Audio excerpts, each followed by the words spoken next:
The Wemmicks were small wooden people. All of the wooden people were carved by a woodworker named Eli. His workshop sat on a hill overlooking their village. Each Wemmick was different. Some had big noses, others had large eyes, and some were tall and others were short. Some wore hats, others wore coats. But all were made by the same carver, and all lived in the village. All day, every day, the Wemmicks did the same thing. They gave each other stickers. Each Wemmick had a box of golden star stickers and a box of grey dot stickers. Up and down the street, all over the city, people spent their day sticking stars or dots on one another. The pretty ones, those with smooth wood and fine paint, always got stars. But if the wood was rough or the paint chipped, the Wemmicks gave dots. The talented ones got stars too. Some could lift big sticks high above their heads or jump over tall boxes. Still others knew big words or could sing pretty songs. Everyone gave them stars. Some Wemmicks had stars all over them. Every time they got a star, it made them feel so good. It made them want to do something else and get another star. Others, though, could do little. They got dots. Punchinello was one of these. He tried to jump high like the others, but he always fell. And when he fell, the others would gather around him and give him dots. Sometimes when he fell, his wood got scratched, so the people would give him more dots. Then, when he would try to explain why he fell, he would say something silly, and the Wemmicks would give him more dots. After a while, he had so many dots that he didn't want to go outside. He was afraid he would do something dumb, such as forget his hat or step in the water, and then people would give him another dot. In fact, he had so many grey dots that people would come up to him and give him dots for no reason at all. "He deserves lots of dots," the people would agree with one another. "He's not a good person." After a while, Punchinello believed them. "I'm not a good Wemmick," he would say. The few times he went outside, he hung around with other Wemmicks who had lots of dots. He felt better around them. One day, he met a Wemmick who was unlike any he'd ever met. She had no dots or stars. She was just wooden, and her name was Lucia.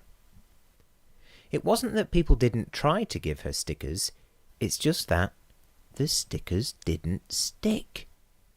Some of the Wemmicks admired Lucia for having no dots, so they would run up to her and give her a star, but it would fall off.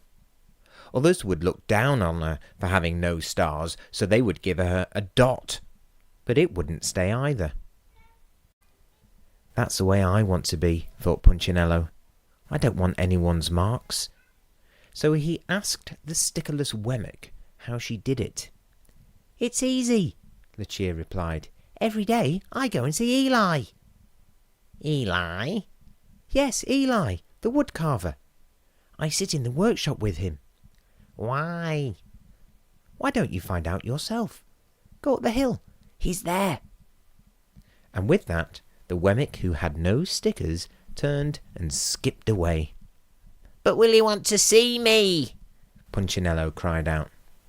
Lucia didn't hear. So Punchinello went home.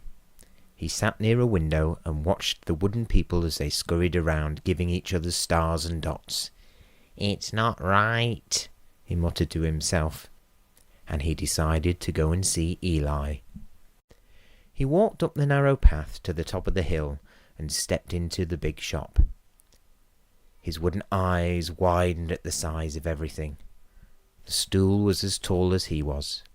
He had to stretch on tiptoes to see the top of the workbench. A hammer was as long as his arm. Punchinello swallowed hard. "I'm not staying here," and he turned to leave. And then he heard his name. "Punchinello?" The voice was deep and strong. Punchinello stopped. "Punchinello? How good to see you. Come, and let me have a look at you." Punchinello turned slowly and looked at the large bearded craftsman. "You know my name?" the little Wemmick asked. "Of course I do. I made you." Eli stooped down and picked him up and sat him on the bench. The Maker spoke thoughtfully as he looked at the grey dots. "Looks like you have been given some bad marks." "I didn't mean to, Eli. I really tried hard." "Oh, you don't have to defend yourself to me, child. I don't care what the other Wemmicks think." "You don't?" "No, and you shouldn't either. Who are they to give stars or dots? They're Wemmicks, just like you. What they think doesn't matter. All that matters is what I think, and I think you are pretty special." Punchinello laughed. "Me? Special? Why? I can't walk fast. I can't jump. My paint is peeling. What do I matter to you?"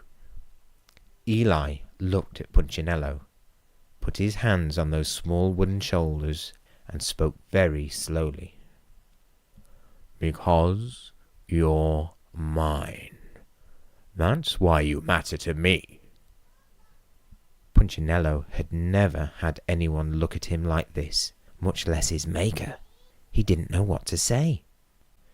"Every day I've been hoping you'd come," Eli explained. "I came because I met someone who had no marks," said Punchinello. "I know. She told me about you." "Why don't the stickers stay on her?" The Maker spoke softly. "Because she has decided that what I think is more important than what they think. The stickers only stick if you let them." "What?" "The stickers only stick if they matter to you. The more you trust my love, the less you care about their stickers." "I'm not sure I understand." Eli smiled. "You will, but it will take time. You've got a lot of marks. For now, just come to see me every day, and let me remind you how much I care." Eli lifted Punchinello off the bench and set him on the ground. "Remember," Eli said as the Wemmick walked out of the door, "you are special because I made you, and I don't make mistakes." Punchinello didn't stop, but in his heart he thought, "I think he really means it." And when he did, a dot fell to the ground.